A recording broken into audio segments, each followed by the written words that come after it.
सच्चिदानन्दरूपाय विश्वोत्पत्त्यादिहेतवे तापत्रय विनाशाय श्रीकृष्णाय वयं नमः।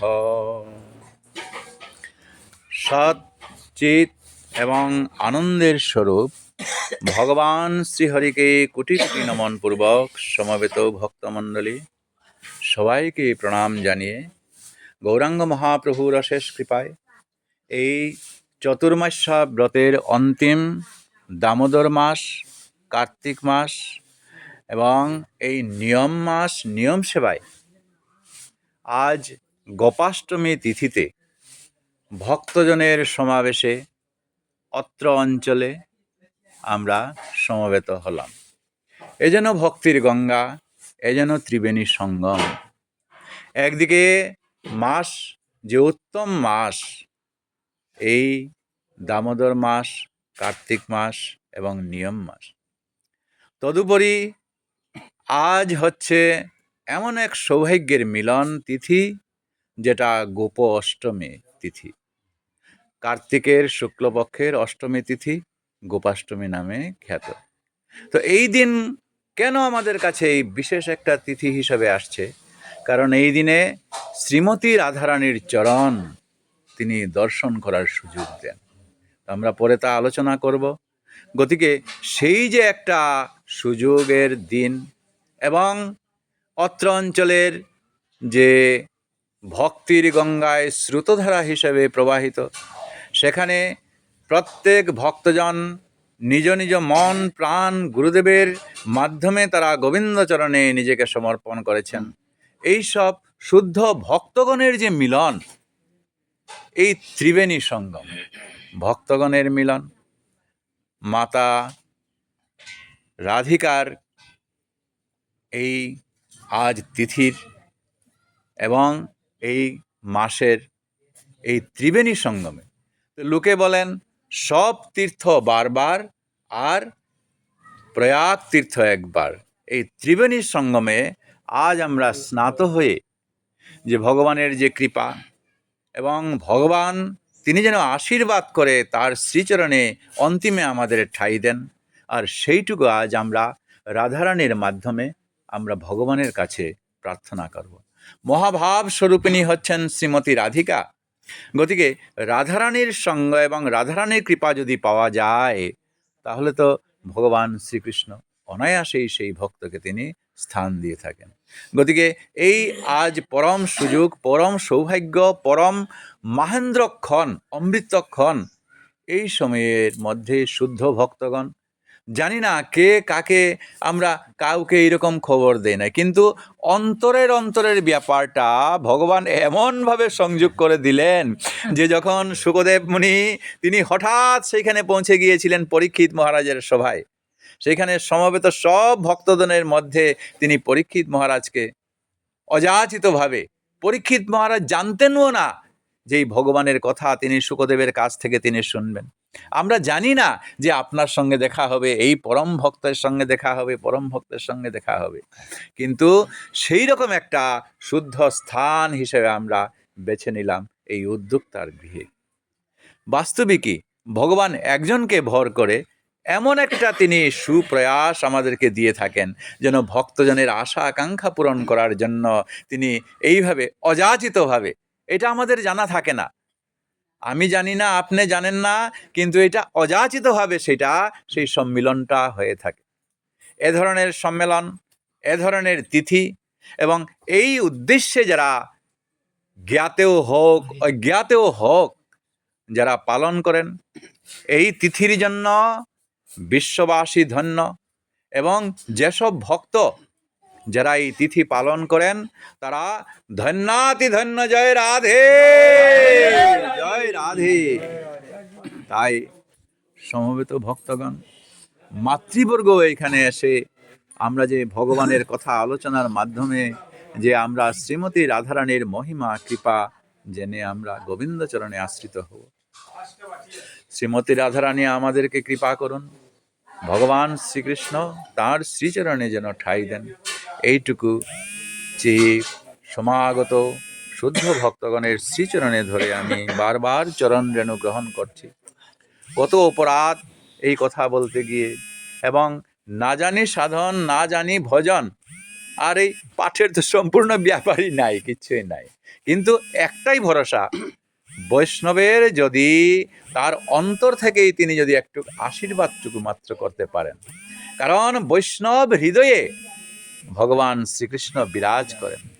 যখনই ভগবানের কথাগুলা পাঠ হতে চলবে, ওই তখনই ভগবান অপেক্ষা করে থাকেন।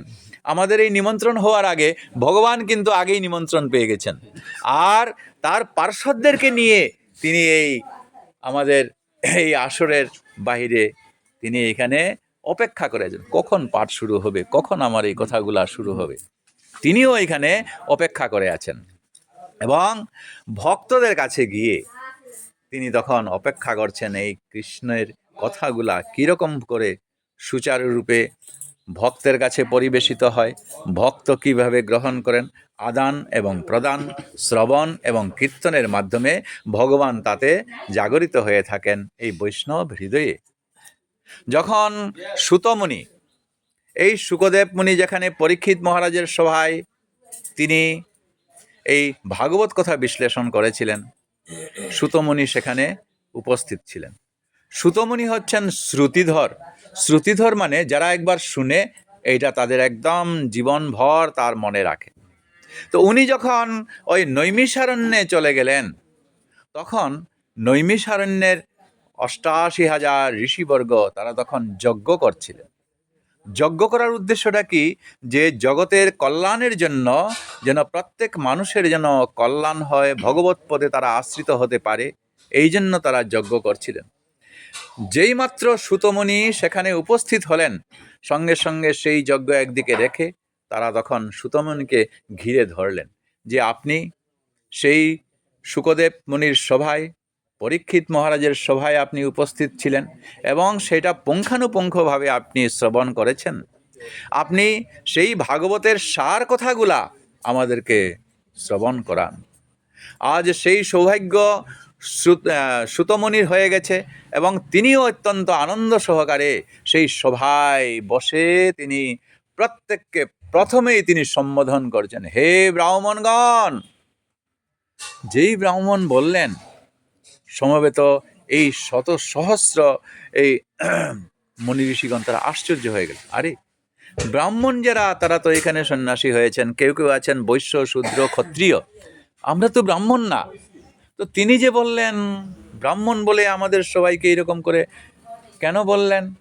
যেই গুঞ্জন সবার মধ্যে শুরু হয়ে গেল, তখন সুতমুনি বলছেন, দেখুন দেখুন, এই ভগবানের কথা যেখানে পরিবেশিত হয়, এবং ভক্ত শ্রোতা যেখানে মনোযোগ সহকারে নিজের মন প্রাণ উজাড় করে তখন শ্রদ্ধা সহকারে এই ভগবানের কথা তিনি তখন জানতে থাকেন। ভগবান মানে ব্রহ্ম, ব্রহ্ম জানাতি ইতি ব্রাহ্মণ। ব্রহ্ম মানে ভগবানকে জানার জন্য তিনি আগ্রহ সহকারে তখন কথাগুলা শুনছেন। গতিকে শুনছেন যখন, যে মুহূর্তে তিনি শুনছেন, ওই সময়ে তো তিনি আর ক্ষত্রিয়, বৈশ্য, শূদ্রের, ব্রাহ্মণের কি বাছবিচার থাকলো?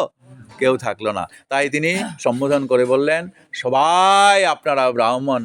আজ সুতমুনির অনুগা হয়ে আপনারা এই সময়ের মধ্যে, আপনারা যত সময় পর্যন্ত এই ভাগবতী কথাগুলা শুনবেন, তত সময় পর্যন্ত আপনারা উচ্চ এক বর্ণাশ্রমে চলে গেছেন, আপনারা সবাই ব্রাহ্মণ।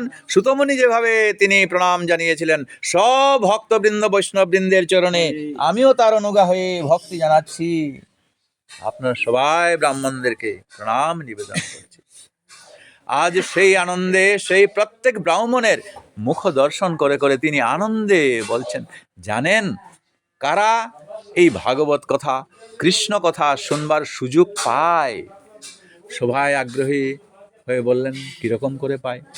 তিনি বললেন, শুশ্রূষ শ্রদ্ধধানস্য বাসুদেব কথা রুচি সেন্মহৎ সেবয়া বিপ্রা পুণ্যতীর্থ নিষেবনা। শুশ্রূষ শ্রদ্ধধানস্য, শ্রদ্ধার সঙ্গে যদি এই আমার জীবন কাল পর্যন্ত, আমার আয়ুষ্কাল পর্যন্ত, এখন আমার যা বয়স হয়েছে এ পর্যন্ত যদি প্রকৃত একজন বৈষ্ণবের, একজন গুরুজনের যদি উদার মনচিত্তে যদি একবার সেবা করে থাকি, সেই সেবার পরাদে আমরা তখন এই কৃষ্ণ কথা শুনবার সুযোগ পাই। কারণ এই বৈষ্ণব হচ্ছেন চলন্তি মহাতীর্থ। তীর্থ হচ্ছে নির্দিষ্ট একটা স্থানে সেটা আছে, কিন্তু বৈষ্ণবকে বলা হয় ভাগবত, বৈষ্ণবকে বলা হয় ভগবান, বৈষ্ণবকে বলা হয় প্রভু। কেউ কেউ সম্বোধন করেন, কারণ প্রভুর সব গুণাগুলি, প্রভু সম্পর্কে তিনি চিন্তা করেন, এবং চিন্তা করতে করতে তিনি এই প্রভুর সম্পর্কে তিনি একেবারে প্রভুময় হয়ে যান। এই কারণে কোনো ভক্ত আরেকজন ভক্তকে প্রভু সম্বোধন করেন, ভগবান সম্বোধন করেন। হ্যাঁ, আগেকার চিঠি লেখা যখন ছিল তখন এরকম করে গুরুজনদেরকে এইরকম করে ভগবান বলে এরকম উল্লেখ করে থাকতো। তো এইরকম করে যারা শ্রদ্ধায়, যারা এই গুরুজন, যারা এই পরম ভক্ত চলমান তীর্থকে যারা সেবা করতে পেরেছেন, ওই তারাই এই ভাগবত কথা শোনার অধিকারী তারা হয়ে থাকে এবং সেই সুযোগ তারা পেয়ে থাকে। তাহলে এই যে ভাগবত কথা শোনার আমাদের একান্ত প্রয়োজনটা কেন? কারণটা হচ্ছে এই 84 লক্ষ জনে জীব ভ্রমণ করতে করতে শ্রেষ্ঠ জন্ম মানব জন্ম আমরা লাভ করেছি, এবং এই মানব জন্মটাই হচ্ছে এই 84 লক্ষ জনের মধ্যে শ্রেষ্ঠ জনি। এবং প্রত্যেক জীবের কর্তব্য কি? গোবিন্দ চরণে আশ্রিত হওয়া। আমরা যখন ছোটকালে পড়েছি জগদীশচন্দ্র বসুর একটা প্রবন্ধ ভাগীরথীর উৎস সন্ধানে, তিনি জিজ্ঞাসা করছেন, নদী তোমার উৎস কোথায়? বলছেন ওই জলকে, যে সাগর থেকে উৎপন্ন। তোমার পরিণতি কোথায়? ওই জল থেকে জলীয় বাষ্প হলো, যত্রতত্র হয়ে মেঘের সৃষ্টি হলো, আবার পড়বে নদী দিয়ে সেটা গিয়ে আবার জল, চক্রাকারে এইগুলা চক্রবৎ পরিবর্তন। আমাদের এই জীবনটাও এইভাবেই চলছে। ভগবান তার শ্রীচরণ থেকে জীব কৃষ্ণের নিত্য দাস, গতিকে তারা এইভাবে আবর্ত আকারে চলতে চলতে চলতে চলতে সৌভাগ্যবশত এই মানব জন্ম তারা লাভ করে থাকেন। সব জন্মেই সব কিছু পাওয়া যায়, সুখ আদি এইগুলা, কিন্তু একটা জিনিস পাওয়া যায় না, সেটা হলো এই ভগবত ভজন সাধনের যে চেষ্টা। এটা একমাত্র মানব জন্মেই সম্ভব। এবং এই মানব জন্মই তাহলে এই সমস্ত 84 লক্ষ জনের শেষ জন্ম। এই জন্ম থেকেই গোবিন্দ চরণে আশ্রিত হতে পারা। আর যদি না হয় তাহলে আবার এটাকে প্রথমও বলছে, আবার 84 লক্ষ জনের ঘূর্ণিপাতে আমাদেরকে ঘুরতে হবে। তাহলে পুনরপি জনমং পুনরপি মরণং, এই যে কত কষ্ট সমস্যা বিভিন্ন জীবের সহ্য করে করে এইভাবেই আমাদেরকে জীবন অতিবাহিত করতে হবে। তাই এই মানব জীবনকে যে জনে কৃষ্ণ ভজে সে বড় চতুর। সব কাজ আমাদের জাগতিকে করতে হবে, কিন্তু সেই সঙ্গে আমাদের একটাই উদ্দেশ্য থাকতে হবে, কি? যে আমরা যেন গোবিন্দ ভজনটা আমাদের ছেড়ে না দেই। আগেকার দিনের দূর দূরান্ত থেকে মাতাগণ তারা জল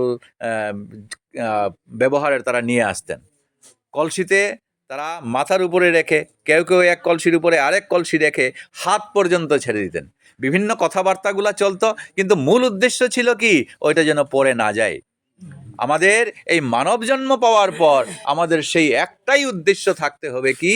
যে আমাদের গোবিন্দ ভজন, গোবিন্দ শরণ, এইটার দিকেই আমাদের লক্ষ্যটা থাকতে হবে। এবং ভগবান শ্রীকৃষ্ণ তো গীতার মধ্যে একদম সহজ করে দিয়েছেন, আরে অর্জুন, এই তার জন্য তোমার চিন্তা করছো কেন? জাগতিকে আছো, তোমার এই সেই জাগতিক কাজগুলো আছে, এইগুলো সব একটু পাল্টিয়ে দাও না। ইয়ৎ করসি ইয়দস্নাসি যজ্জুয়সি দদাসি যৎ, যা কিছু আহার করবে এই ভগবানের উদ্দেশ্যে নিবেদন করে একটু ভোগ করো। এবং গীতায় উল্লেখ আছে যে কেউ যদি নিবেদন না করে খান সে একজন চুর। শুধু চুরি করলে চুর না, ভগবানের কাছে নিবেদন না করে কেউ খায় একজন চোর।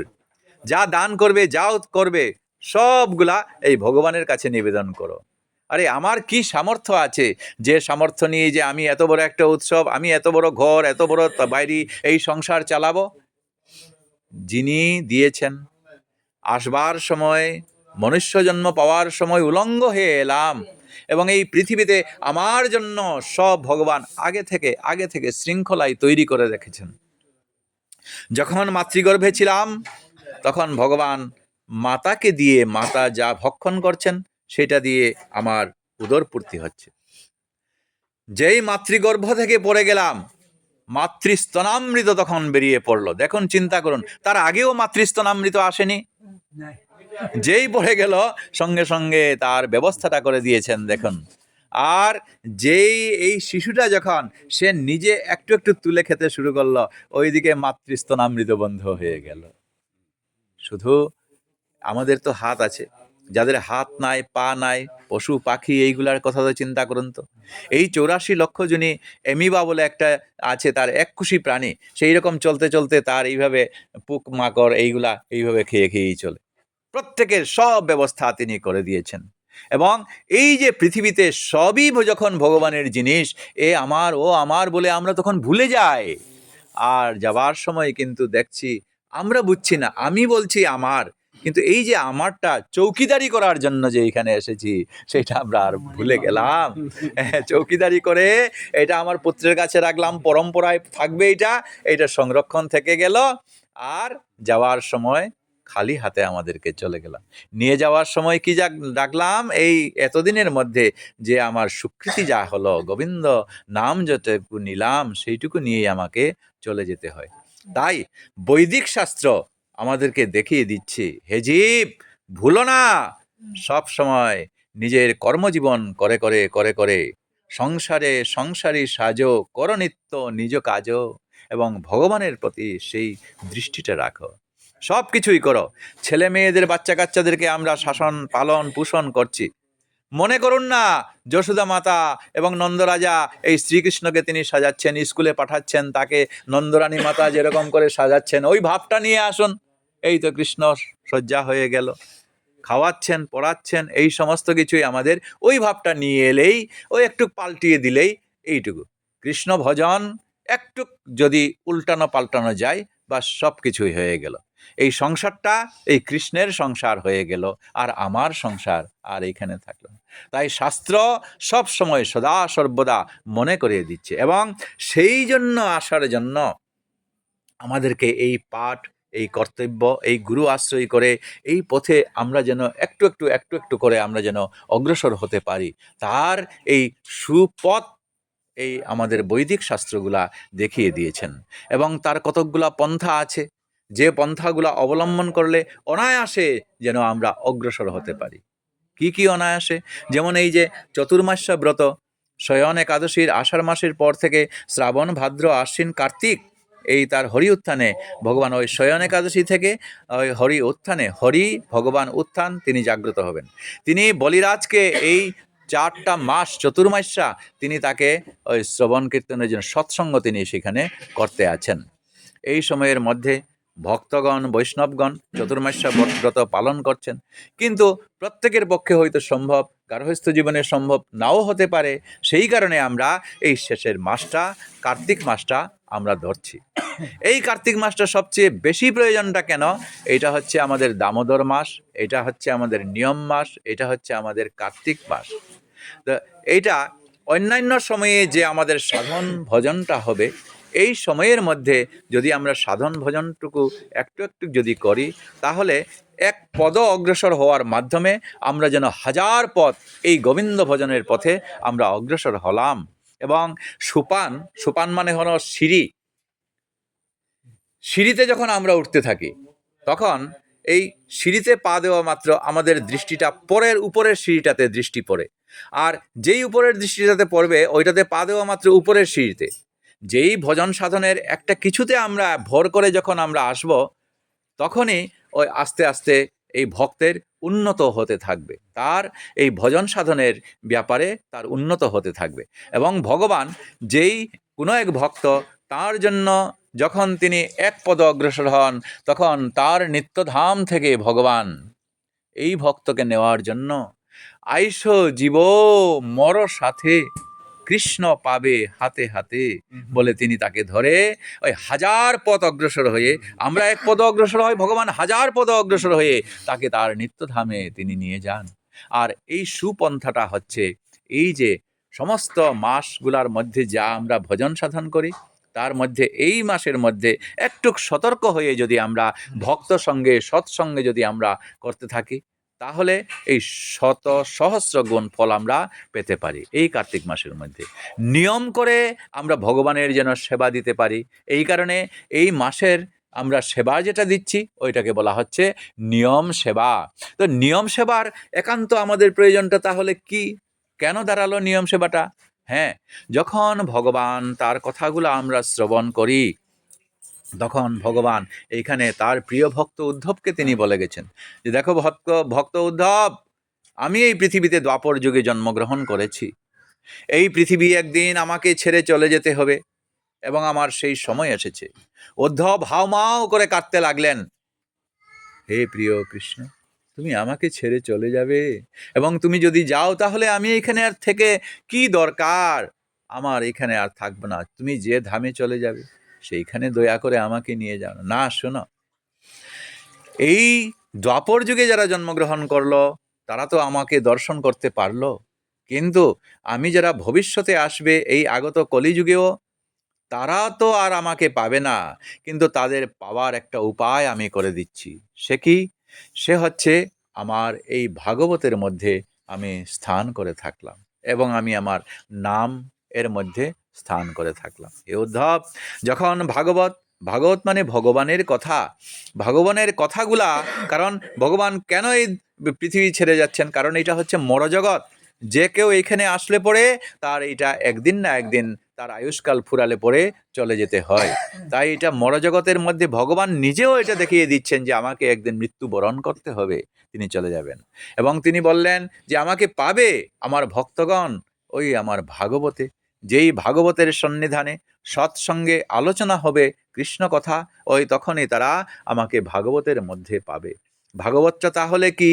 ভাগবত হচ্ছে বাংময় মূর্তি ভগবানের। ভগবানের মূর্তি হচ্ছে তিনটা। এক হচ্ছে মৃন্ময় মূর্তি, যা মাটি দিয়ে তৈরি এবং মাটিতে উৎপন্ন বৃক্ষ আদি সেইগুলা কেটে বিগ্রহ তৈরি করা হয়, অথবা তাতে উৎপন্ন বাঁশ, তা থেকে পেপার তৈরি করা হয়, তা দিয়ে পট তৈরি করা হয়। এগুলা হচ্ছে মৃন্ময় মূর্তি।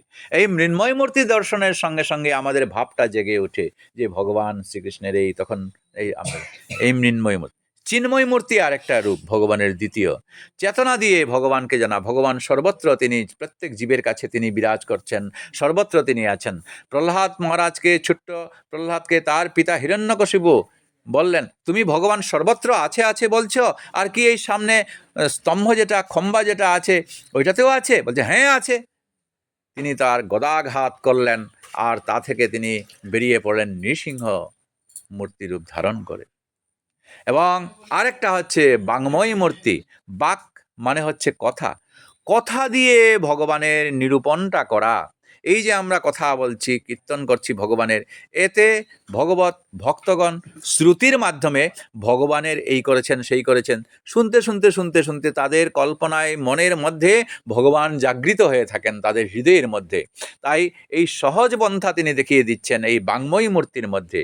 আমরা যে মৃন্ময় মূর্তি, চিন্ময় মূর্তির মধ্যে যে সমস্ত পূজার আয়োজন করে থাকি, আমরা শুদ্ধভাবে যদি এই ভাগবত কথাগুলা, কৃষ্ণ কথাগুলা যদি শ্রবণ করি, তাহলে ওই যে আমাদের ধূপধুনা দিয়ে যে পূজাটা করা হয়, এটা শ্রবণের মাধ্যমে এরকম একটা পূজা আমাদের চলছে। এটাকে বলা হচ্ছে ব্রহ্মযজ্ঞ। এটার মাধ্যমে আমরা ভগবানকে আমরা পূজা দিচ্ছি, শ্রদ্ধার সঙ্গে আমরা শ্রবণ করছি, আমরা ভগবানের পূজা দিচ্ছি। এবং এইটার সহজ পথটা ভগবান করে দিলেন কেন? কপিলদেব রূপে 24 অবতারের মধ্যে ভগবান যখন জন্ম নিলেন, তখন তার মাতা দেবহূতিকে বললেন, মা জিজ্ঞেস করছেন, এই কপিল বাবা, আমি শুনেছি তুমি নাকি ভগবান। হ্যাঁ মা, তুমি যথার্থ জানতে। আচ্ছা, এই ভগবানকে তাহলে আমাদের এই গার্হস্থ্য সংসারের মধ্যে থেকে কিরকম সহজভাবে আমরা পেতে পারি? মা, একটা সহজ পথ আছে। কিরকম? যে মদ্গুণ শ্রুতিমাত্রেন ময়ি সর্বগুহাশয়ে মনোগতির বিচ্ছিন্না যথা গঙ্গা অম্ব সম্বুধ। মা, তোমাকে আর কিচ্ছু করতে হবে না, কেবল আমার এই যে লীলা কাহিনী, এইগুলা যদি কেবল শুনতে পারো, তাহলে বড় বড় নদী যেরকম করে সাগরে গিয়ে পড়েছে, ঠিক সেই রকম করে আপনা আপনি তুমি গিয়ে কৃষ্ণ সাগরে গোবিন্দ চরণে আশ্রিত হতে পারবে। তাহলে এটা আমরা জানবো কিরকম করে? যখন আমাদের কোনো এক অঙ্গ প্রত্যঙ্গের ব্যামো হয়ে থাকে, ডাক্তারের কাছে গেলে পরে তখন আমরা দাওয়াই খাই এবং ডাক্তারকে জিজ্ঞেস করি না, ডাক্তারবাবু এটা পেটে যাবে আর এটা কীরকম করে এটা আঙুল ফুলে কলা গাছ হলো, এটা ভালো করবে? ডাক্তারকে জিজ্ঞাসা করি না। ঔষধের কাজ ঔষধেই করে। ঠিক সেই রকম করে এই ভাগবতী কথাগুলা যদি আমরা শুনতে পারি, তাহলে এই ভাগবতের কাজ তার ভাগবতেই আপনা আপনি করে দেবে। জয় রাধে, জয় রাধে। এত সহজ পন্থা এই ভগবত পদে আশ্রিত হওয়া।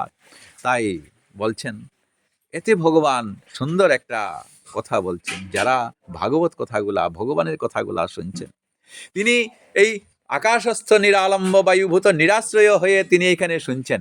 আমরা বুঝতে পারছি না, কিন্তু তিনি বৈষ্ণবের হৃদয়ে অবস্থান করে তিনি এখানে শুনছেন। আর তার পার্শ্বদেরকে বলছে, কোন দিয়ে দেখছো, শুনছো কি কাণ্ডটা তখন করেছিলাম। হ্যাঁ, তখন বলছেন, দেখো এই যে আমার ভক্তগণ, আহা, তাদেরকে প্রত্যেককে তিনি মুখ অবলোকন করছেন, দেখছেন। দেখে দেখে তার করুণার হৃদয়ে দিয়ে তিনি তাকে বলছেন, দেখো শৃণ্যতাংশ কথা কৃষ্ণ পুণ্য শ্রবণ কীর্তন হৃদয়ন্তস্থ হি অভদ্রাণি বিধুনতি সুহৃৎ শতাম। শৃণ্যতাংশ কথা, এই যে আজ এরা এখানে সমবেত হয়েছে, এরা কথা মানে আমার কথা, দন্তে শৈবফলা মানে নিজের। ভগবান বলছেন আমার কথাগুলো এরা শুনছে। আহা, তারা একটা কাজ কিন্তু এখানে তাদের হচ্ছে, এই শ্রবণ এবং কীর্তন, পুণ্য শ্রবণ কীর্তন, তারা একটা জিনিস লাভ করছে। কি? এই শ্রবণ কীর্তনের মাধ্যমে তারা শুনছেন আর একজন কীর্তন করছেন, পাঠ করছেন। এই শ্রবণ এবং কীর্তনের মাধ্যমে তারা পুণ্য সঞ্চয় করছেন। পুণ্য, এই পুণ্যটা যেই সেই পুণ্য না, এটা হচ্ছে সুকৃতি। একটু পুণ্য আর সুকৃতির মধ্যে তফাৎ আছে। পুণ্যটা হলো এই ভালো ভালো কাজগুলা করলে স্বর্গ পর্যন্ত পুণ্য আমাদেরকে নিয়ে যায়। আর যখন পুণ্য শেষ হবে, কেরোসিনের বাতি যেরকম করে কেরোসিন শেষ হবে আবার সেটা নিভে যাবে, ওই পুণ্য শেষ হলে এই পৃথিবীতে আসতে হবে। সুকৃতি হলো কি, গোবিন্দ বিষয়ক যেগুলা কাজ। মাতাজিরা যখন কোনো উৎসবে যান, তখন এই উৎসবের সবজি কাটেন তারা, হ্যাঁ, এরপরে ঝাড়ু টাড়ু দিয়ে বাসন টাসন পরিষ্কার করেন। ওনারা মনে মনে ভাবতে পারেন, হাই রে আমাদের জীবন, এই তুচ্ছ তুচ্ছ কাজগুলা আমরা, আর পুরুষ লোকরা ভালো ভালো কাজগুলা করলেন না। এইগুলাতেই ভগবান অত্যন্ত শ্রদ্ধার সঙ্গে তিনি দেখছেন। এতে কি হয়, ভগবত সম্বন্ধীয় কাজ তো, আর এইগুলাই হচ্ছে সুকৃতি। আর এইগুলা সুকৃতি, আজকে এইখানে কিছু ভাগবত পাঠ শুনলাম, ওইখানে কিছু শুনলাম, ওইখানে ভগবানের উৎসবে যোগদান করলাম, করতে করতে করতে করতে এইগুলা তখন একেবারে সব সমন্বিত হয়ে তখন একদিন পূর্ণ স্বীকৃতি যখন হয়ে যাবে, তখন ওই গিয়ে গোবিন্দচরণে আশ্রিত হওয়া। এইভাবেই সহজ পন্থা তিনি দেখিয়ে দিচ্ছেন। এবং আরেকটা বললেন, এই ভাগবতের মধ্যে তিনি নির্ভর করলেন, আরেকটা হচ্ছেন নামের মধ্যে। ভগবানের যত নাম নেওয়া যায় তত সেই নামের মধ্যেই ভগবান নির্ভর করে আছেন। গৌরাঙ্গ মহাপ্রভু তিনি তো তার 8টা শ্লোক রচনা করেছেন, আর অন্য কোনো গ্রন্থ রচনা করেন নাই। এর মধ্যে দ্বিতীয় যে শ্লোক, এটাকে বলা হয় শিক্ষাষ্টক। ওই শিক্ষাষ্টকের মধ্যে তিনি উল্লেখ করছেন, নাম নামকারী বহুধা নিজ সর্বশক্তিস্তত্র অর্পিতা নিয়মিত শরণেন কালহ। নাম নামকারী বহুধা, ভগবানের অনেক অনেক বহুধা অনেক অনেক নাম আছে। বিষ্ণু সহস্র নাম আছে। মাতাজিরা মাঝে মাঝে তারা শ্রীকৃষ্ণের 78 শতনাম পাঠ করেন। এবং আরও আছে ঔষধের চিন্তয়েদ বিষ্ণু ভুজনে যোজনার্ধনম বলে কত নাম আছে। কিন্তু এই যে প্রত্যেকটা নামের মধ্যে ভগবান কি যে করেছেন, নিজ সর্বশক্তি স্তোত্র অর্পিতা।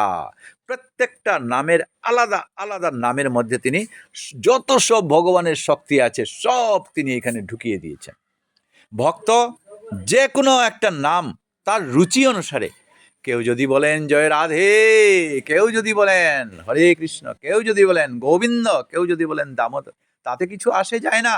কেবল একটা নাম যদি তিনি নিতে পারেন, তাহলেই তার হয়ে গেল। এবং নিয়মিত স্মরণে ন কাল, এই ভগবানের নাম স্মরণ করতে কোনো কাল, সকাল নিতে হবে না বিকালে না সন্ধ্যায়, না আর কোনো কাল নাই, যে কোনো সময় যখন আপনি পারেন। কিন্তু নিয়মিত শব্দ একটা ঢুকিয়ে দিয়েছেন কৌশলে। জানেন, এই ভাগবতের মধ্যে কিছু কিছু কৌশল আছে। ওই যে আগে বললাম না, যে জনে কৃষ্ণ ভজে সে বড় চতুর, কিছু কিছু চতুরালি থাকতে হবে। আর চতুর না হলে আর এই ভগবত ভজন সাধনটাও হবে না। তিনি এইখানে একটু উল্লেখ করে দিচ্ছেন নিয়মিত। এটা আজকে একটু দিনটা ভালো, একটু ভগবানের নামটা করে নিলাম, ব্যাস আরো 1 মাস গেল, আবার পরদিন দেখালাম একাদশীর একটা নাম এলো, ভালো একটা দিন, ওই দিন একটু করে নিলাম, নাম নিলাম, ব্যাস হয়ে গেল। এরকম করলে হবে না, নিয়মিত এটা থাকতে হবে। কেউ যদি একেবারে না পারেন, সকালে বা সন্ধ্যায় যদি স্নান করার পরে যদি ঠাকুর ঘরে গিয়ে যদি একবার দুহাত তুলে যদি হরিনাম একবার করতে পারেন 3 বার, ওই তাতেও হয়ে যায়। কারণ ভগবান নিয়ম করে যখন করছে, তখন তার প্রতি তার দৃষ্টিটা সবসময় স্মরণটা রাখেন। যেমন রবিবার বন্ধ থাকে, প্রত্যেকেই জানেন যে অফিস আদালতে তারা যাবেন না, স্কুলে যাবেন না, সবারই জানা আছে। ঠিক সেই রকম এই ভক্ত যখন ওই সময়ের মধ্যে যখন করেন, ভগবানের দৃষ্টি স্মরণটাও তখন ওই সময়ের মধ্যে পড়ে যায়, যে ওই সময়ের মধ্যে আমার ভক্ত এইরকম ওইখানে আমাকে ডাকছে, ওই তার দৃষ্টিটা তখন এখানে পড়ে যায়। এই হচ্ছে সুচতুরতা। তাই এর মধ্যে কতকগুলা আছে, যেমন এই বললাম এই কার্তিক ব্রত নিয়ম মাস এর মধ্যে, এই সময়ের মধ্যে এবং আজকের যে দিনটা, এটা যখন আমরা আলোচনা করব, তাতে রাধারানীর মহাভাব স্বরূপিণীর কৃপাটা আমরা পেয়ে যেতে পারি। রাধারানী তিনি হচ্ছেন বৃষভানু নন্দিনী। যেহেতু রাজার নন্দিনী, তিনি অন্যের দ্বারা, সখীদের দ্বারা প্রতিপালিত, যত্রতত্র তাকে যাওয়া টাওয়া এগুলা তাকে দেওয়া হয় না। এইদিকে পূর্বর আগে তিনি পড়েছেন ভগবান শ্রীকৃষ্ণের, কারণ গোকুলে তারা 3 বছর 4 মাস সেখানে ছিলেন, এবং সেখান থেকে ভগবান শ্রীকৃষ্ণ তখন এই পৌগণ্ড বয়স হলো 6 বছর থেকে 10 বছর পর্যন্ত, এই সময়টাকে বলা হয় পৌগণ্ড বয়স। এবং শ্রীকৃষ্ণ গোপগোপীদের একটা চিরাচরিত একটা আছে কি কর্ম, তারা হলো গোচারণ করা। আর ছেলে যারা আছে, পুরুষ ছেলে যারা, তাদেরকে ওই গোচারণে তাদেরকে পাঠানো হয়। তো সখারা তো অপেক্ষা করে আছে কৃষ্ণের, কবে আমরা কৃষ্ণকে নিয়ে যাব, কবে আমরা কৃষ্ণকে বনে নিয়ে যাব। তো কৃষ্ণ লাফালাফি করছে, আমাকে বনে যেতে দাও, বনে যেতে দাও। তখন বলছে, বাবা তোমার আরও সময় আছে। তো একদিন যখন এই তিথিটা এলো, কার্তিক মাসের শুক্লপক্ষের অষ্টমী তিথিটা, তখন ব্রাহ্মণ বৈষ্ণব ডেকে নন্দরাজ আনুষ্ঠানিকভাবে এই কৃষ্ণকে, তখন ওইখানে যেতে তো সিঙ্গা মানে আপনারা জানেন, ওইটা বাজালে কি হবে, এই গরু গধেনুগুলা একত্র মিলিত হবে, এই কারণে তাকে সিঙ্গা দেওয়া হলো, এবং একটা রশি দেওয়া হলো যাতে বাছুর বা অন্যান্যগুলা নিয়ে এসে ধরি। এবং ওইখানে তো আর কি প্রয়োজন, পাচন দেওয়া হলো, বেত একটা তাকে দেওয়া হলো। এইরকম করে করে তারে সাজিয়ে ব্রাহ্মণ বৈষ্ণবদের দ্বারা আনুষ্ঠানিকভাবে তাকে এইরকম করা হবে। এবং সখাদের আর আনন্দ আর কে ধরে, গোপদের, তারা তো কৃষ্ণকে তখন পরদিন থেকে তারা তখন চলে যাবেন, ওই দিন গোপাষ্টমীর দিন তারা নিয়ে যাবেন শ্রীকৃষ্ণকে। আর এইদিকে একদম সবাই ঢুল পিটিয়ে দিল, বারে কৃষ্ণ তো এইবার বনে যাবে। ওইদিকে বৃষভানুনন্দিনী রাধারানী জানতে পারলো, ইস, আমাকে তো বাড়ি থেকে বের হতে দেয় না, যে কৃষ্ণ আজ গোচারণে যাবে, তার দর্শনটা আমি কিরকম করে পাবো। সবসময় একটু দেখা যায় যখন তার সম্পূর্ণ এইরকম করে সেজে গুজে যাবে, এটা দেখতে আরো মজা লাগে। রাধারানী তখন কি কৌশল করা যায়, তার যে কাকাতো ভাই আছে সুবলের মুখ আর রাধারানীর মুখ প্রায় সমান। সুবলের বেশে, পুরুষের বেশে শ্রীমতী রাধারানীকে তখন সাজানো হলো। তো এই ধুতি টুতি পরিয়ে যখন তাকে সাজানো হলো, তখন রাধারানীর চরণটা, ধুতি পরলে তো ওই উপরে গেল, আর ওই দিনেই তখন এই রাধারানীর চরণটা বেরিয়ে পড়লো। তাই ভক্তজন কিন্তু অপেক্ষা করে আছেন যে সমস্ত বছরের মধ্যে রাধারানী যখন এইরকম করে তার চরণটা, যখনই কোনো মূর্তিতে দেখবেন, বিগ্রহতে দেখবেন, কৃষ্ণের চরণ বের করা থাকবে, কিন্তু রাধারানীর চরণ ঢাকা থাকবে। যে তিনি পরিধান করবেন সেটা দিয়ে ঢাকা থাকবে। আর যদি না ঢাকা থাকে তাহলে বুঝবেন যিনি শিল্পী করেছেন তার ভুল আছে, এই জানেন না এটা ওই দিনে। গতিকে রাধারানীর চরণটা এই গোপাষ্টমীর দিনে দর্শনটা হয়। আর ভক্ত বৈষ্ণবরা অপেক্ষা করে আছেন ওই দিনে যে কোনো প্রকারে। সোজাসুজি তো আমরা সেই দাপর যুগে তো আমরা চলে যাচ্ছি না, কিন্তু পাঠের মাধ্যমে বললাম এই ভগবান শ্রীকৃষ্ণের দর্শন এবং রাধারানীর চরণ আমরা দর্শন। আমরা যেন মন দিয়ে এই শ্রীমতী রাধারানীর চরণটা আজ প্রত্যেক ভক্তবৃন্দ আমরা দর্শন করেছি। জয় রাধে, জয় রাধে, জয় রাধে। আজ সেই পুণ্যতিথিতে রাধারানীর কৃপা এমন একটা কৃপা, তিনি ইচ্ছা করলে কি না করতে পারেন, কৃষ্ণ কৃপা তিনি পাইয়ে দিতে পারেন। একটু সময় আছে তো একটু আলোচনা করতে পারি তো? আচ্ছা ঠিক আছে। আচ্ছা, তো একদিন তিনি এইভাবে কৃষ্ণের গোচরণে যান আর কৃষ্ণকে তখন কিছু খাওয়াবেন এই উদ্দেশ্যে তিনি হইচই করে তখন রাধাকুণ্ডের পার দিয়ে তো এখন এখানে চলে যাচ্ছেন। এমন সময় একটা তার পায়ে একটা কিছু লেগে গেল ভেবে তিনি আর ওইদিকে তাকালেন না, তিনি ওইখানে চলে গেলেন। আর কৃষ্ণকে ভোজন টুজন আদি করানোর পর তার প্রিয় সখী ললিতাকে তিনি বললেন, সখী ললিতা, দেখো আমি হুড়াহুড়ি আসবার সময় ওই রাধাকুণ্ডের পাড়ে একজন সখী অচেতন হয়ে ওইখানে পড়ে আছে। আমার চরণ তার কাছে লেগেছিল, সে অচেতন হয়ে আছে, যাও তাকে একবার জাগিয়ে নিয়ে আসো। তো ললিতা যখন আসলেন এইখানে, এসে দেখছেন যে এত সখী নই গো, এত শিবা, শিবা মানে শিয়াল, শিয়াল একটা পড়ে আছে। তো গেল জানালো, ও হো, আমি তো তাকে সখী উচ্চারণ করলাম, শ্রীমতী রাধারানী বলছেন যাও তাকে জাগিয়ে নিয়ে আসো। আচ্ছা বলে তিনি ললিতা আসলেন, আর এই মৃতপ্রায় এই শিগালটাকে তিনি উঠালেন, উঠো উঠো গো, উঠো উঠো, শ্রীমতী রাধারানী তোমাকে ডাকছেন। শ্রীমতী রাধারানী আমাকে ডাকছেন? আমি পশু জন্মে, এত আমার কৃপা, চলো চলো তোমাকে যেতে হবে। ওই নিয়ে গেল, যাওয়ার পর প্রণাম করে বললো, ওগো সখী, শিবা সখী, সখী এ আমার কত জীবনের সৌভাগ্য, যে আমার কাছে আসে তাকে তো আমি একটা কিছু দেই, তুমি আমার কাছে কিছু একটা যাচনা করো। বললো, কি আর চাইবো, আমার জীবনই ধন্য হয়ে গেল, আর কি আমি চাইবো, আমি তো একটা পশু। না, তবু একটা তুমি চাও, যে আমার কাছে আসে তাকে অবশ্যই আমাকে কিছু একটা দিতে হবে। আচ্ছা ঠিক আছে, তাহলে যে স্থানে আমি পড়ে থাকলাম ওই স্থানে যে কোনো একজন জীবের যদি ওইখানে তার মৃতদেহটা যদি ওইখানে গিয়ে পড়ে, তাহলে সে যেন রাধারানীর কৃপা পায়। যদি রাধারানীর কৃপা পায় তাহলে সে কৃষ্ণ কৃপা, রাধারানীর কৃপার মাধ্যমে গিয়ে গোবিন্দ কৃপা, গোবিন্দচরণ তারা দর্শন করতে পাবে। ওই তিনি সেদিন চেয়েছিলেন, এই কারণে যে স্থানে ওই শিবা, ওই শিয়ালটা পড়েছিল, ওই জায়গাটা এখনও সেখানে শিবাখুর নামে একটা শ্মশান নামে ওইখানে আছে। তাই এই বৈষ্ণববৃন্দ যারা চতুর, তারা জীবনের শেষ দিনটা তারা বৃন্দাবনে বা তারা রাধাকুণ্ডে অবস্থান করতে চান। কেন? কারণ তারা অন্তত সেইখানে যদি তারা মারা যান, দেহ রক্ষা করেন, তাহলে ওইখানের বৃন্দাবনের ব্রজবাসীরা তারা নিয়ে গিয়ে ওই শিবাখুরে তার মৃতদেহটা ওইখানে গিয়ে সৎকার করবেন, এবং ওই রাধারানীর যে উল্লিখিত সেই কথা অনুসারে তারা তখন গোবিন্দ কৃপা, গোবিন্দচরণ আশ্রিত হতে থাকবেন, পারবেন। তো এই হলো আমাদের এই এত রাধারানীর কৃপাটা। রাধারানীর চরণ দর্শনের মাধ্যমে আমরা এই গোবিন্দ কৃপা, গোবিন্দচরণে আমরা অগ্রসর হতে পারি, গোবিন্দচরণে আমরা স্থান পেতে পারি। আসুন, আমাদের এই মাসের মধ্যে দামোদর অষ্টকম এইটা আমাদের পাঠ শ্রবণ করতে হয়। এমনিতে আপনারা হয়তো ইউটিউবে বা হয়তো কোনো মহাজনের কাছ থেকে আপনারা নিশ্চয়ই শুনেছেন।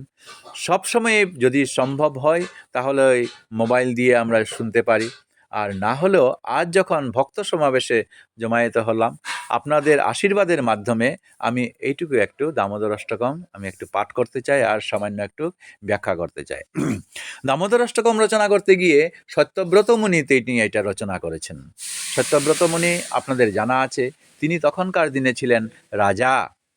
আগেকার দিনের যারা রাজা ছিলেন তারা কিন্তু পরম ভক্ত ছিলেন, এবং তিনি যখন গঙ্গায় গিয়ে ওই সূর্যদেবের উদ্দেশ্যে যখন তিনি স্নান করার পর তিনি অঞ্জলি দিচ্ছিলেন জল, তখন কোনো একদিন দৈবাৎ একটা মাছের পোনা তার হাতে এসে যায়। আর হাতে আসার পর তিনি চোখ মুজে দিচ্ছেন, আর হঠাৎ করে ওই মাছের পোনাটা রাজাকে বলছেন, হে রাজন, আমাকে এইখানে ছেড়ে দেবেন না, যদি আমি এখানে পড়ে যাই তো বড় বড় মাছগুলো আমাকে খেয়ে নেবে, দয়া করে আমাকে রক্ষা করুন। রাজা চোখ মুজে দেখেন যে হাতের মধ্যেই তার একটা মাছের পোনা। তিনি সেটাকে নিয়ে গেলেন এবং একটা বাড়িতে গিয়ে একটা গামলার মধ্যে তিনি রেখে দিলেন। ছোট্ট পোনা তো, ওইটা এখানে রেখে দিলেন। পরদিন তিনি এইটার অবস্থা কি দেখি বলতে গিয়ে দেখা যায় এটা একেবারে সম্পূর্ণ গামলা ভরে গেছে। রাজন, যে পাত্রে আপনি রাখলেন এইটাতে তো আমার নড়চড় হয় না, একটা ব্যবস্থা করুন। তিনি সেটাকে উঠিয়ে একটা পুষ্করিণীতে রেখে দিলেন। পরদিন গিয়ে দেখেন পুষ্করিণী ভর্তি গেছে। বললেন এইটা তো আমার হয় না। রাজা বলছেন যেই সেই তো না, এ তো সামান্য কিছু না, নিশ্চয়ই একটা কিছু সামনের দিকে ঘটতে আসছে। তার কথা অনুসারে তিনি বড় একটা সরোবরের মধ্যে তিনি ফেলে দিলেন। ওইটাতে গিয়েও দেখা যায় সরোবরে আর জায়গা হয় না। লোকজনকে নিয়ে আবার বললেন আমাকে রক্ষা করো, বড় জায়গায়। জলাশয় তো আর হলো না, সমুদ্রের মধ্যে তিনি ফেলে দিলেন। দেওয়ার পর বলল আগত মহাপ্রলয়, ওই প্রলয়ের মধ্যে হে রাজন তুমি নৌকা তৈরি করো, মহাজনগণ বৈষ্ণব সাধু গুরুজন তোমার এইখানে আশ্রয় নেবেন এবং একটা রশি তুমি দাও, তাতে আমি ধরে ওই তখন তোমাকে নিরাপদ স্থানে নিয়ে যাব। এইভাবেই তিনি করেছিলেন। তিনি পরবর্তীতে এই ভগবানের কথা চিন্তা করতে করতে মুনি হয়ে গেলেন। আমাদের জাগতিকে এসে ওই কুমারী পোকা, কুমারী পোকাগুলা তারা কিন্তু নিজেরা বাচ্চা কাচ্চা তৈরি করে না। তারা আরশোলা বা অন্যান্য পোকাগুলা এনে তারা ওই তাদের মতো বানিয়ে নেয়। আরশোলাগুলা যখন টানবে, তখন আরশোলাটা যখন টানবে তখন তার এমন ভাবটা হয়ে যায়, হাই রে আমাকে ধরে ফেললো, এখন তো আমি ওই কুমারী পোকা হয়ে যাব বলে যেখানে আবদ্ধ করে রাখলো সেখানে সে ভাবছে আমি কুমারী পোকা হয়ে যাব। ভাবতে ভাবতে ভাবতে ভাবতে সে আপনি কুমারী পোকা হয়ে যায়। ঠিক সেই রকম করেই ভক্তজন কি করেন, ভগবানের সন্নিধানে, ভক্তের সন্নিধানে আস্তে আস্তে আস্তে আস্তে তখন তিনি কি হয়ে যান, এই ভগবানের কথাগুলা শুনতে তিনি তখন এই ভগবানের মতে তন্ময় হয়ে যান। ভক্তের সঙ্গে থাকতে থাকতে, একটা কথা আছে ইংরেজিতে, a man is known to his company. একজন মানুষ আপনার অচেনা, কিন্তু ওই মানুষটাকে যখন প্রথম দেখবেন তখন তাকে আপনি চিনতে পারবেন কার সঙ্গে আসছে। সে মধুরীর সঙ্গে আসছে কিনা, তো ভাববেন না ও মধুরীর সঙ্গে আসছে, তো মধু সাধুগুরু বৈষ্ণবের সঙ্গে আসছে, গলায় তার মালা আর তিলক, নিশ্চয়ই একজন সাধু হবে। সঙ্গ দিয়ে চিনা যায়, সঙ্গ দিয়ে। আর এই সঙ্গ যদি নিতে থাকেন, যে সঙ্গ নেবেন ওই সঙ্গটায় আপনি প্রভাব ফেলতে ফেলতে ওই তখন ওইভাবেই ভাব হয়ে যায়। ভগবান ভগবান বলতে বলতে বলতে বলতেই রত্নাকর দস্যু ছিল, সে রাম নাম পর্যন্ত বলতে পারে নাই, কিন্তু নারদমণি তাকে উল্টা দিক থেকে বলালেন, এত পাপ তার ছিল। বলছেন তুমি মরা বলো, মরা মরা মরা মরা বলতে বলতে রাম নাম হয়ে গেল, মরা রাম রাম রাম রাম হয়ে গেল। আর রাম নাম উচ্চারণ করতে করতে তার তখন এই রাম নামের কৃপায় তার সমস্ত দেহটায় এই ভগবত ভজনময় হয়ে গেল। আমাদের জীবনটাও এই কুমারী পোকার যেভাবে আরশোলাটা যেভাবে ভাবছে ওইভাবেই আমাদেরকে এইরকম করে বৈষ্ণব সঙ্গ, সাধু সঙ্গ সর্বশাস্ত্রে কয়, লব মাত্র সাধু সঙ্গ সর্বসিদ্ধি হয়। লব দুইটা অর্থ আছে। একটা লব মানে হলো লোয়া, আর একটা লব হলো বাংলার, কিন্তু এইগুলা খুব অর্থপূর্ণ। একটা লব হলো ক্ষণিক সময়। যদি একটা সাধুগুরু বৈষ্ণবের সঙ্গে যদি একটুক সময় যদি বসা যায়, তাহলে কিন্তু তার কাছ থেকে অনেক অনেক গুণ আমরা অগ্রসর হতে পারি। এমনই, তাই তাকে আগে উল্লেখ করলাম মহাতীর্থ। তীর্থ, চলন্ত তীর্থ তাকে বলা হয়। তীর্থ তো আছে কি যে নির্দিষ্ট স্থানে, কিন্তু তিনি যেখানে যান সেখানেই তিনি পবিত্র করে ফেলেন। তার সঙ্গে যদি কয়েকদিন তার সঙ্গে যদি থাকা যায়, ওই নিজেরাই তখন ওই তার প্রভাবটা নিজের কাছে কত কত উদাহরণ আছে, থাক এইগুলা। এখন সেই সত্যব্রত মুনি তখন তিনি এই রচনা করলেন দামোদর। দাম শব্দের অর্থ হলো রশি, উদর মানে হচ্ছে এই কটি দেশ। এই সময়ের মধ্যে, এই মাসের মধ্যে কোনো এক সময়ে মাতা যশোদা, শ্রীকৃষ্ণ চঞ্চল ছিলেন, আর চঞ্চল অবস্থায় তখন আর সহ্য করতে না পেরে তিনি তার কোমরে রশি বেঁধে তাকে তখন আটকিয়ে রাখছিলেন। কোনো সময় দেখা যায় এই ছেলেটাকে কোথায় আছে কি আছে, মা কাজ করবেন বাড়িতে রান্না বাড়া, আর তার এইটাকে তখন আগেকার দিনে ওই নূপুরের মতো তার পায়ে পরানো হতো, বা মাঝে মাঝে তাকে ডাকা হতো ছেলেটাকে। ঠিক সেই রকম করে মাতা সবসময় নিজ কার্যে ব্যস্ত থাকেন, আর ছেলেটাকে পান না। ওই তখন কৃষ্ণের কাছে তখন তিনি রজ্জু বন্ধন করে দিয়েছিলেন। ওই সময়ের মধ্যে যে লীলাটা হয়েছিল, ভগবান তো যেটা কাজ করেন ওইটাই লীলা। লীলা কি? লীলাটা হচ্ছে ভগবান জানুন। একটু যখন বসলাম, আমরা সাধারণ মানুষ যেগুলা কাজ করি ওইটাকে বলা হয় কর্ম। সাধুগুরু বৈষ্ণব যেগুলা কাজ করেন ওইটাকে বলা হয় ক্রিয়া। আর ভগবান মানুষ রূপে জন্মগ্রহণ করে তিনি যে সমস্ত করে গেছেন ওইটাকে বলা হয় লীলা। এখন ভগবান কোনো এক সময় ঢং ছং করে তিনি একবার মাটি খেয়ে ফেললেন। বলরাম বলছেন, এই মাটি খাস না, দাঁড়া, ধরিয়ে দিই তোমার মার কাছে। মাতা যশোদা, দেখো দেখো তোমার এই কৃষ্ণ মাটি খেয়েছে, এই হা করে দেখি। হা করে দেখালেন, আর কৃষ্ণ তখন এখানে বিশ্ব ব্রহ্মাণ্ড মাকে দেখিয়ে দিলেন। এটা একটা ভগবানের লীলা, মাটি খাওয়াও একটা লীলা। এরপর তখন ওই মা তখন তাকে ননি চুরি করে ওই তখন তাকে রশি বেঁধে দিচ্ছেন, ওইটাও তিনি একটা লীলা করছেন। এই যে লীলাটা, এটা হচ্ছে দাম বন্ধন লীলা। এইটা তখন এই সত্যব্রত মুনি বর্ণনা করছেন। এটা আমাদের এই শুনুন, আপনারা আশীর্বাদ করবেন। আমি একটু বলি, নমামীশ্বরম সচ্চিদানন্দরূপম লসৎকুণ্ডলঙ্গো কুলে ভ্রাজমানম যশোদাভিয়লুখ লাব্ধাবমানম পরামৃষ্টময়িতং ততো দৈত্যগোপা। নমামীশ্বরম সচ্চিদানন্দরূপম লসৎকুণ্ডলঙ্গো কোলে ভ্রাজমানম। নমামি ঈশ্বরম, হে ঈশ্বর তোমাকে আমি প্রণাম করছি। সচ্চিৎ এবং আনন্দের স্বরূপ ভগবানের, তার এই সচ্চিৎ আনন্দের তার স্বরূপ যেটা, এটা হলো এই সচ্চিদানন্দ। তিনি যখন মাতা যশোদা এইভাবে তাড়াচ্ছেন, মাতা যশোদা হাতে পাচন, আর কৃষ্ণ আগে আগে তিনি দৌড়ে দৌড়ে চলে যাচ্ছেন। তখন তার কুণ্ডল, কানে কুণ্ডল লাগানো আছে, এটা যখন দৌড় দৌড় দিয়ে যাচ্ছেন, তখন তার কুণ্ডল যেটা দুলিত হচ্ছে, এটা দেখে সত্যব্রত বললেন, আহা কি রূপ তার অপরূপ। এইটাতেও একটা আনন্দ যে তার দৌড় দিয়ে যাচ্ছে। আর মাতা যশোদা যখন তার যষ্টি ধরে কৃষ্ণকে তখন তাড়াচ্ছে, তখন কৃষ্ণ যেন ধরা না দেন, অথচ তিনি শিশু, মায়ের কাছে তো অবশ্যই ধরা দিবেন। আর শেষে মাতা গিয়ে যখন তাকে ধরেছে, তখন বলছে, মা আমাকে মেরো না, বাঁচাও বাঁচাও, এরকম করে। তো এই যে আবদার, এটা তখন তিনি বর্ণনা করেন, হাই কৃষ্ণ, তুমি স্বয়ং এই ওই ধামের, আর এইখানে লীলা করার জন্য মাতা যশোদাকে বাৎসল্য রসে এইভাবে তুমি মজিয়ে রাখলে। বলছেন, রুদন্তং মুহুর নেত্রয়োগমং মৃজন্তং করম্ভুজয়োগমেন শাতঙ্ক নেত্রম মুহুঃশ্বাসকম্প ত্রিরেখাঙ্ক কণ্ঠ স্থিতগ্রৈব দামোদরং ভক্তিবোধম। নমামীশ্বরম সচ্চিদানন্দরূপম লসৎকুণ্ডলঙ্গ কুলে ভ্রাজমানম।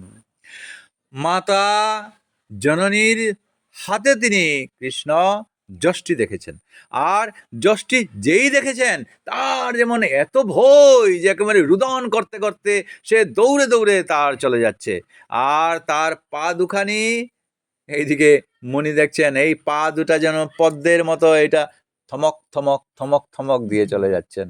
আর কাঁদছে যখন, তখন তার চোখের জল পড়ছে।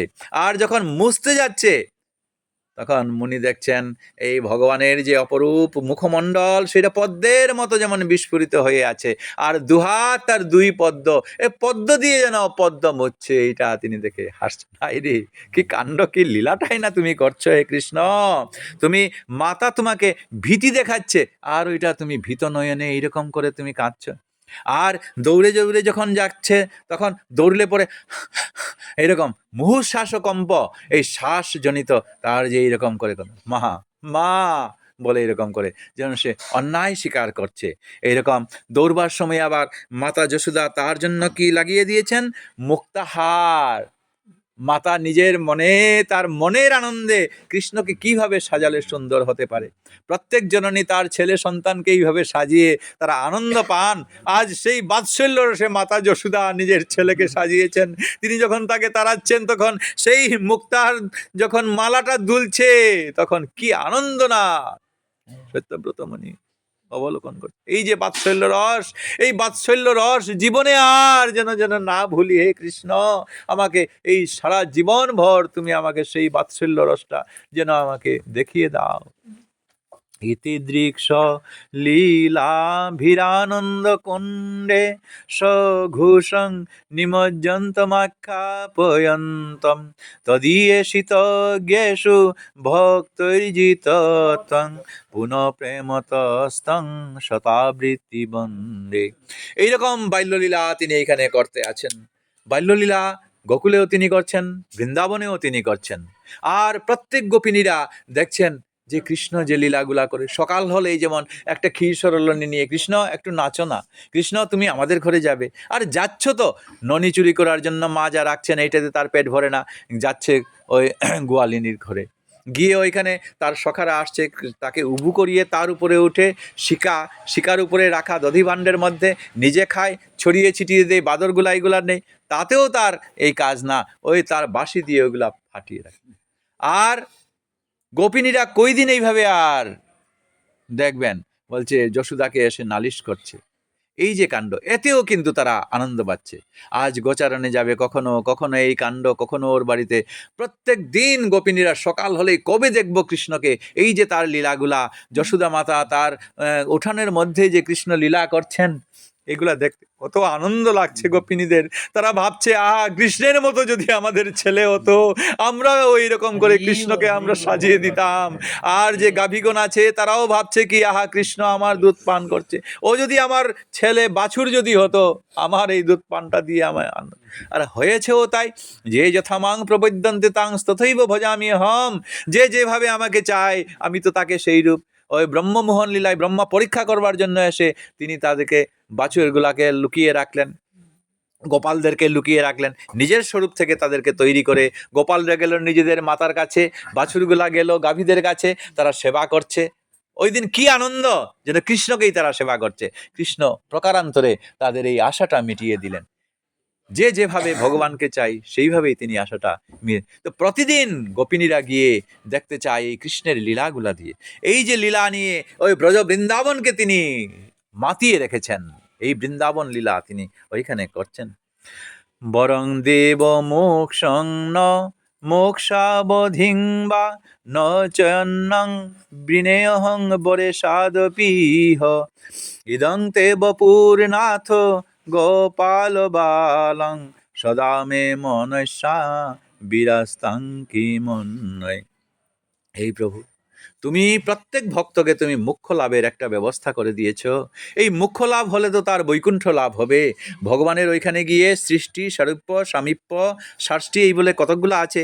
ভগবানের মতো অবিকল রূপ, ভগবানের সঙ্গে যত্রতত্র সেখানে যাওয়া যায়।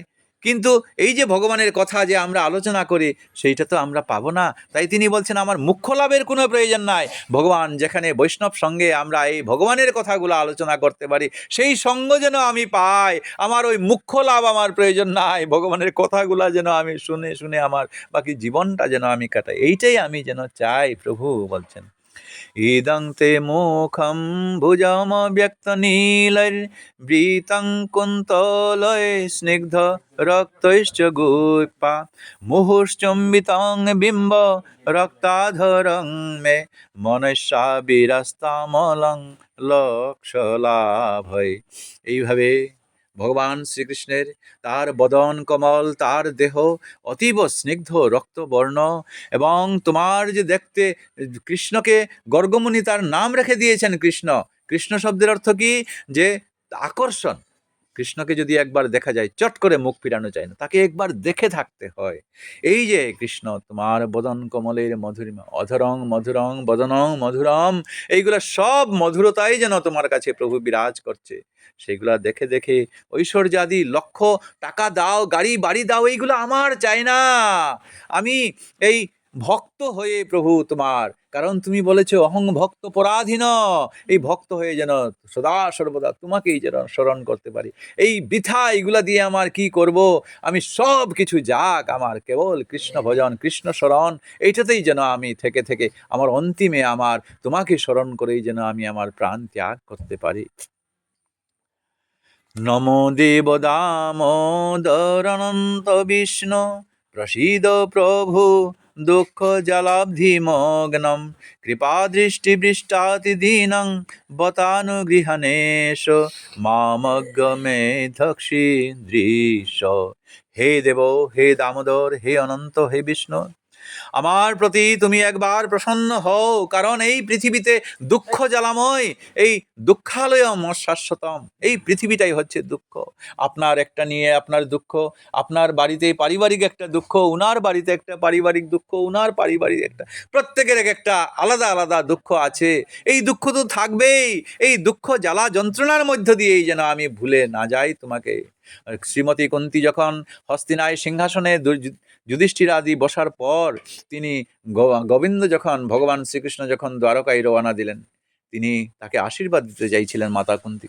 মাতা কুন্তী চাইছিলেন কি আশীর্বাদ দিবে আমাকে, যদি দিতে হয় তাহলে আমাকে হে কৃষ্ণ বিপদ দাও, দুঃখ দাও, যেন বিপদে পড়লে দুঃখে পড়লে সদা সর্বদা যেন আমি কৃষ্ণ স্মরণ করতে পারি। তাই তাই প্রভু এই দুঃখ জ্বালাময় এই তা কত আমার এই সংসারের মধ্যে বিরাজমান, এই দুঃখগুলা একদিকে রেখে সদা সর্বদা যেন আমি তোমাকে যেন স্মরণ করতে পারি, তোমাকে যেন আমি ভুলে না যাই। হে কৃষ্ণ, হে প্রভু দয়াময়, তোমার প্রতি যেন আমার মতি থাকে। জয় রাধে, জয় রাধে। কুবেরাত্মজ বদ্ধমূর্তৈব যদ্বৎ তয়ামোচিতৌ ভক্তিবাজৌ কৃতৌ চ, তথা প্রেম ভক্তিং শোকাং মে প্রযচ্ছ, নৌ মোক্ষে গ্রহ মে অস্তি দামোদরে হ। কুবের আত্মজ, আত্মজ মানে হচ্ছে পুত্র। কুবের তিনি হলেন দেবতাদের অর্থমন্ত্রী, তার টাকা পয়সার অভাব নেই। আর এই গরিমায় তার দুই পুত্র নলকুবের আর মণিগ্রীব, তারা তখন একবার জলকেলি করতে গিয়ে নিজেদের স্ত্রীদেরকে নিয়ে উলঙ্গ হয়ে তাদের কাপড় চোপড়গুলা সরোবরের পাড়ে রেখে তারা ওইখানে তখন এই হাসি ঠাট্টা জলকেলি করছিল। এমন অবস্থায় নারদ মুনি সেই দিক দিয়ে আসছিলেন, আর ওই স্ত্রীগণ তা দর্শন করে চট করে তারা উঠে কাপড় চোপড় সম্ভ্রম করে তারা মাথা নত করেছিলেন। আর এরা এইগুলো সব ফেলে দিয়ে তারা বারবার আহ্বান করছিলেন। এতে নারদ মুনি অপমানিত হয়েছিলেন এবং তাদেরকে অভিশপ্ত করেছিলেন যে কাপড় চোপড় অবস্থা ছাড়া অবস্থায় তুমি আছো, বৃক্ষের মতো, যাও তোমরা বৃক্ষজনী লাভ করো।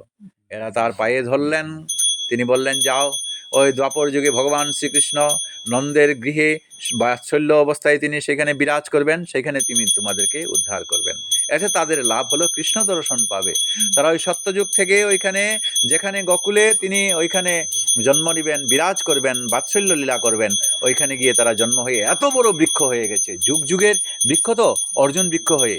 তখন মাতা যশোদা তাদের আবদারে তিনি তাকে কোমরে বেঁধেছেন।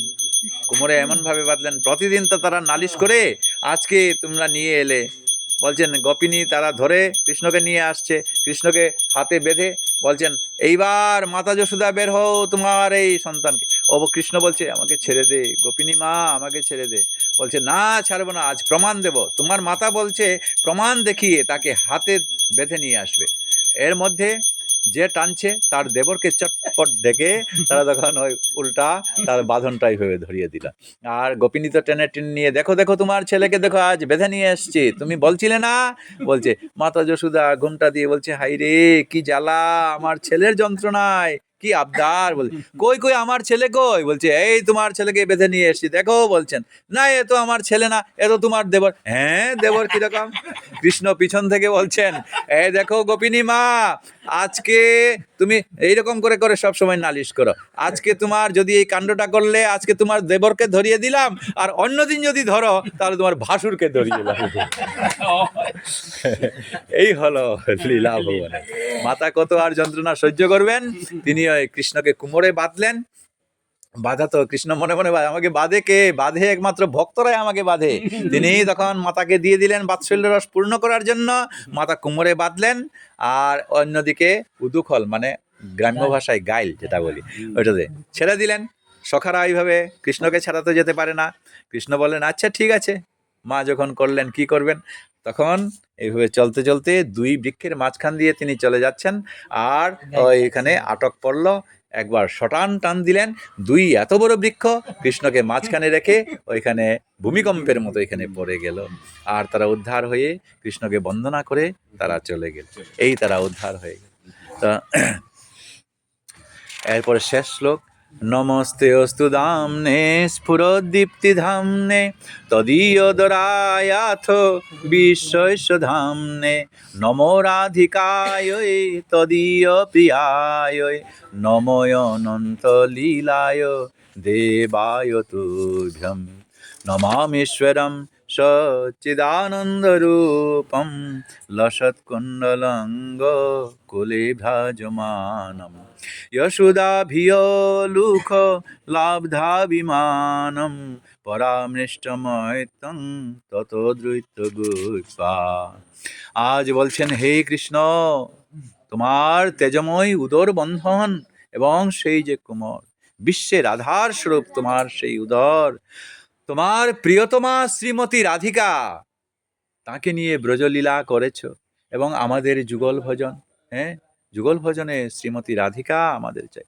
সেই রাধিকাকেও আমি প্রণাম করছি এবং আজকের দিনে এই গোপাষ্টমীর দিনে আমরা সেই শ্রীমতী রাধিকাকেও পাচ্ছি। দেখুন আজ সত্যব্রতমণি আহ্বান করছেন সেই শ্রীমতী রাধিকাকে, আর এমন আমাদের একটা সংযোগ হয়ে গেল, শ্রীমতী রাধিকাও এখানে আসছেন আর গোবিন্দের এই লীলাগুলাও করছি। তো এরই মধ্যে ভক্তজন সমাগমের মধ্যে গোপাষ্টমী আমাদের পালন হয়ে গেল, দামোদরাষ্টকম পালন হয়ে গেল, আর সৎসঙ্গ সৎস্বভাবও আমাদের হয়ে গেল। আপনারা আপনাদের বৈষ্ণব আশীর্বাদের মাধ্যমে আমরা একে অন্যকে যে আশীর্বাদ করে গোবিন্দ অত্যন্ত তৃপ্ত হয়ে থাকেন। আজ দামোদরাষ্টকম পাঠের মাধ্যমে এই মাসের মধ্যে পাঠ করলে তিনি অত্যন্ত খুশি হয়ে থাকেন। এবং শ্রীমতী মা বোনদের কথা, এই সময়ের মধ্যে ওই গোপাল রূপের যে উদুখলের মধ্যে বাঁধা শ্রীকৃষ্ণ অথবা ছোট্ট শ্রীকৃষ্ণকে মাতা কুলে নিয়েছেন এমন ফটো যদি আপনারা পান, বাড়িতে রাখবেন। এই সময়ের মধ্যে সদা দৃষ্টি যেন ওই ফটোর মধ্যে আমাদের পড়ে, তাহলে একটা কৃপা আপনা আপনি এটা এসে যায়। ওইটা আমরা বুঝতে পারবো না, ওই যে বললাম না, ঔষধ খেলে যেরকম আমাদের ভালো হয়, ভাগবত শুনলে যেরকম আপনাদের আপনি হয়, দৃষ্টি মাত্রই তখন আমাদের এইরকম করে গোবিন্দচরণে আমরা ভগবানের কৃপায় বৈষ্ণব সমাগমে আজ সমবেত হয়েছেন।